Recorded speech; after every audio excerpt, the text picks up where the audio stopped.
Right. If I can train someone and he comes out to be better than I am, then I've done a good job. Done a good job. And your guys will be more efficient. Right, exactly.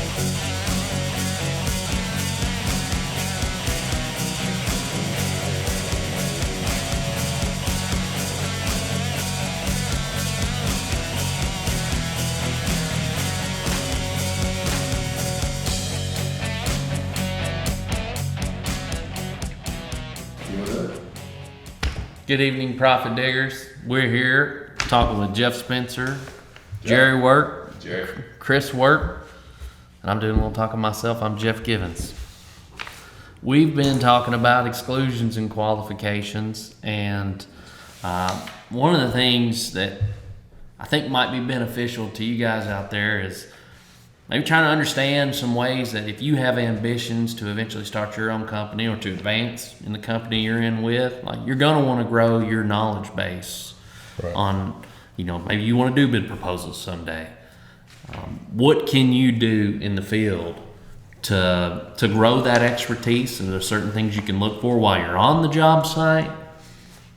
Just looking for some tips here. Tips for the game. Well, it's kind of give and take, as far as, say you're starting out, on a project, you're a laborer, maybe a pipe layer, maybe an operator, whatever your position is other than a foreman.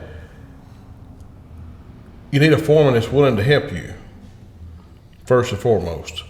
If not, and your end game is to potentially, be in a foreman's role, superintendent's role, or an upper management role, or possibly having your own business, you may want to talk to a superintendent like, hey, I really would like for my foreman to teach me some stuff, give me some pointers, but he's really not willing.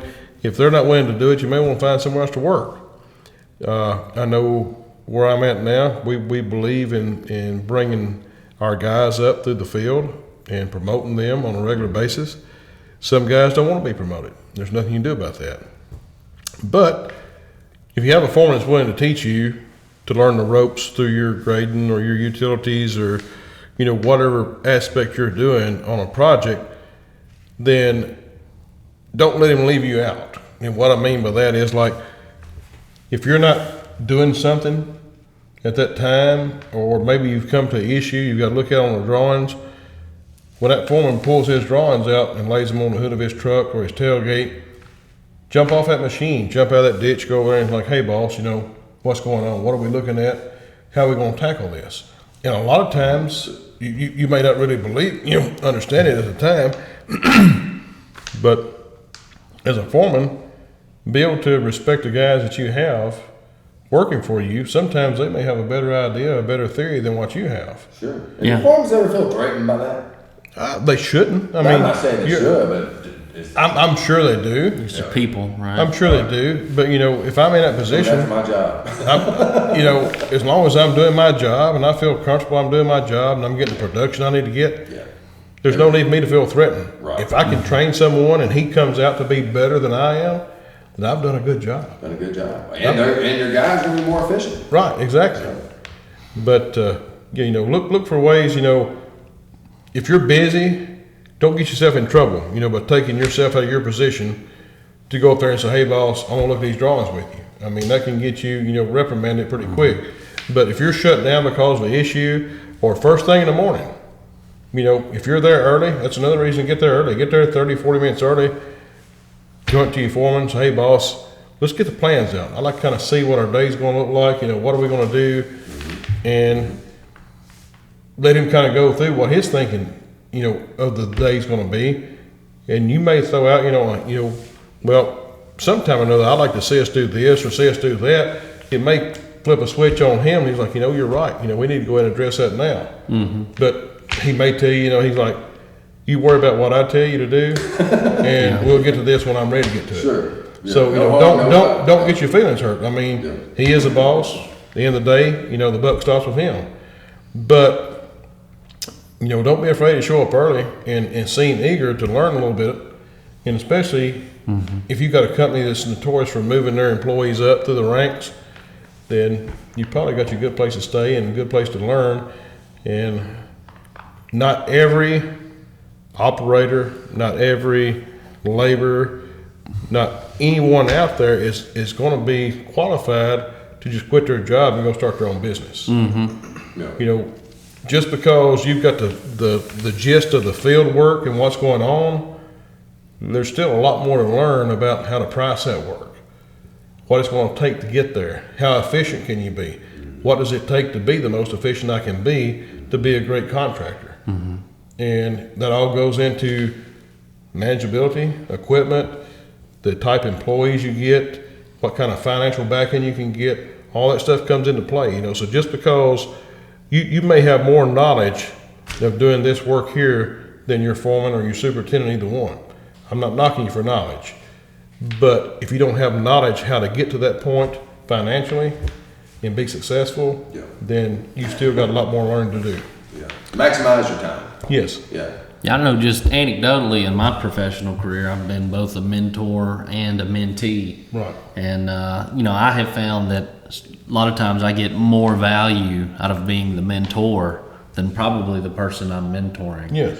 Because a lot of times, you know, especially once you get comfortable in the roles that you've been doing and you feel like you're kind of at the top of your game, all it takes is somebody with a fresh set of eyes to come in and make you rethink that, you know, maybe I don't know everything, right? Right, exactly. You know, I think everyone gets a little bit of tunnel vision when they've been in a position over a certain amount of time. You know, it's almost like you just get comfortable. Right. You know, it's our nature. Plus, I mean, teaching someone something causes you to think through it yourself. Exactly. You're going to slow down a little bit more to make sure you're trying to show the details, and then you may see something that, you know, hey man, I might have missed this if I hadn't. Right. Very true. I come across it, you know, pretty regular myself. And but there again, you know, come with experience, you know, a lot of times there's stuff a new person, he's going to really look at this in detail and try to figure out what his best approach is. But with experience, you already got a game plan in your mind once you look at this. And you're like, this is how I'm going to attack this project. So you're a day or two ahead on getting this proposal out versus, you know, someone is, you know, is fresh. So it gives you a little more productivity as far as cranking out the number of bids in a week's time, which will give you the more potential workload you can pick up. So yes, you may get complacent in what you do, but even though you're complacent, you still are very familiar with the job you do, and you've always got a point of attack. Yeah. Yeah, there's nothing wrong with having like best practices, right? Complacent. Yeah, so I mean, and I don't know, like, especially when it comes to bidding jobs, I mean, like, are there any sorts of programs or courses out there, or is it you have to take initiative to understand those things? I mean, yeah, I mean, there's all kinds of schools and stuff you can go to, you know, but it's all more or less like an engineer-based type school. That's why a lot of people, when you get into upper management and you're starting to do takeoffs, you're starting to do estimating, a lot of times they'll require like a bachelor's degree in engineering. You know, it's to get you the understanding, but to me, 10 years in the field experience, to me is going to go a lot further than 2 years in college experience. Sure. So if I'm going to hire someone, I may have 2 candidates there. This guy here, he's been in the real world, he's been out there working. He may not be an educated man as far as college goes, but he's proven himself time and time again in the field. I'm going to hire him day in and day out over someone that's been to school, maybe even graduated as an engineer, but has no real world or field experience. Sure. Untested, right? Untested, right. How long were you in the construction industry before you started bidding jobs yourself? About somewhere around 10 to 12 years probably. Okay. So like you said, 10 years of good experience. And I'm 31 years in right now as far as, I mean, I got more time than that working during the summers and stuff, but full time, I'm 31 years in right now. Yeah. Well, and that's 10 to 12 years of seeing what type of jobs go well and what type of jobs don't. Exactly. And what they look like. Yeah. You know? So, yeah. You have an advantage going in. So it's not a get rich quick scheme then, is it? Oh, no, if it was, I wouldn't be sitting here right now. All right. Well, I really appreciate it, guys. Yeah. We're sorry, Chris. No, but in all seriousness, good stuff. Yeah. Yeah, as always.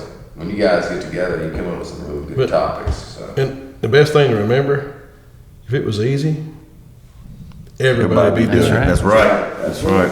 Yep. So if you are trying to achieve success in the construction industry, we certainly invite you to check out ProfitDig.com.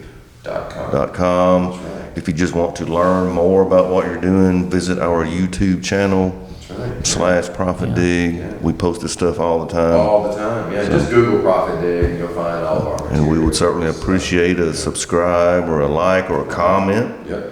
Comment, man. Let us know what y'all want. Slap that like button like it just broke into your Yeah, house. smash that like button. Yeah. What do you want to talk about? Let us know. Yeah, give us some We'd ideas. love to cover it or discuss it with you. So. Yeah. If we don't know it, we'll lie to you. We'll No, find the best answer just kidding, possible. just kidding. Yeah. We'll get you something. That's right. All right, guys. Thank you, gentlemen. everyone. Appreciate See you. y'all next time.